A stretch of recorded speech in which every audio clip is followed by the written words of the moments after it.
श्री स्वामी समर्थ. स्वामी सांगतात, लवकर झोपणे आणि लवकर उठणे या सवयीमुळे व्यक्ती निरोगी, संपन्न आणि बुद्धिमान बनतो. प्रत्येक वेळी माणूस वाईट नसतो. कधी कधी त्याची वेळ वाईट असते. कोणाला वाईट समजण्याअगोदर त्याची परिस्थिती जाणून घेतली पाहिजे. स्वामी सांगतात, मानवी शरीराचा सर्वात सुंदर भाग म्हणजे हृदय. जर तेच स्वच्छ नसेल तर तेजस्वी चेहऱ्याचाही उपयोग नाही. स्वामी सांगतात, चांगली माणसं शोधत बसण्यापेक्षा माणसातला चांगुलपणा शोधावा. जीवन एक रंगमंच आहे, त्यात तुमची भूमिका हुशारीने साकारा.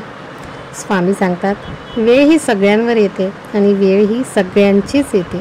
श्रद्धा असेल मनात तर स्वामी योग्य मार्ग दाखवतील आणि विश्वास असेल मनात तर इच्छित स्थळी पोहोचवतील. श्री स्वामी समर्थ. स्वामी सांगतात, नात्यांमध्ये पाहणे, आवडणे, मिळवणे या 3 अतिशय सोप्या पायऱ्या आहेत. सर्वात कठीण पायरी असते ती टिकवणे. जिथे तडा जाईल तिथे जोड देता आली की कुठलेच नुकसान होत नाही. स्वामी सांगतात, वादाने अधोगती होते आणि संवादाने प्रगती होते. आपले विचार आणि बाहेरील जीवन यामध्ये संतुलन ठेवल्यास आपला आत्मविश्वास वाढतो आणि आपण व्यवस्थितपणे काम करू शकतो. स्वामी सांगतात, जीवनात धैर्य, श्रद्धा आणि समर्पण महत्त्वाचे आहेत. संकटे येतात आणि जातात, पण संकटांचा सामना करताना मनोबल आणि श्रद्धा टिकवणे आवश्यक आहे. स्वामींवर विश्वास ठेवा, तुमचे सर्व काही चांगलेच होईल. आत्मचिंतन करा आणि आपल्या आतल्या शक्तीचा शोध घ्या. नेहमी सत्याचा मार्ग अनुसरा आणि इतरांना मदत करा. श्री स्वामी समर्थ महाराजांच्या आशीर्वादाने आपले जीवन शांत, समृद्ध आणि आनंदी हो. जीवनातील प्रत्येक क्षण हा अनमोल आहे. काळाचा सदुपयोग करा आणि नेहमी सकारात्मक विचार करा.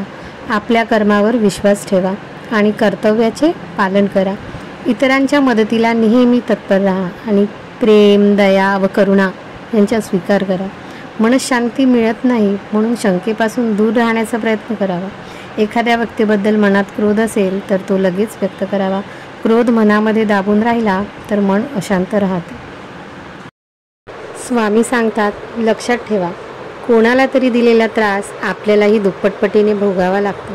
दुसऱ्यांच्या चुका शोधून इतरांना सांगण्यापेक्षा आपण कसे चांगले वागू शकतो यावर लक्ष केंद्रित केले पाहिजे.